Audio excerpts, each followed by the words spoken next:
शहर वाहतूक नियंत्रण शाखेच्या प्रांगणात राष्ट्रीय रस्ता सुरक्षा अभियानाचा शुभारंभ करण्यात आला। शहर पोलीस उपअधीक्षक अजित टिके यांची यावेळी प्रमुख उपस्थिती होती।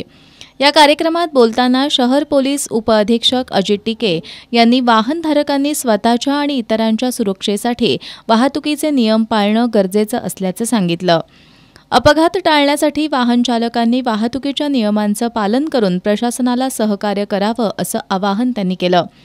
शहर वाहतूक शाखेचे पोलीस निरीक्षक नंदकुमार मोरे यांनी सुद्धा रस्ते सुरक्षेसाठी वाहतुकीच्या नियमांचं पालन करणं कसं गरजेचं आहे याची माहिती देत नियमांचं पालन केल्यामुळे वाहनधारकांच्या सुरक्षेबरोबरच पोलीस आणि न्याय यंत्रणेवरील ताण कमी व्हायला मदत होईल असा विश्वास व्यक्त केला।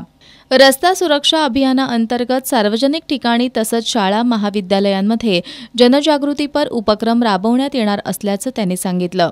यावेळी आरएसपीचे समादेशक श्रीकांत मोरे, लॉरी ऑपरेटर्स असोसिएशनचे जिल्हा अध्यक्ष सुभाष जाधव यांच्यासह विविध वाहतूक संघटनांच्या पदाधिकाऱ्यांनी मनोगत व्यक्त केली।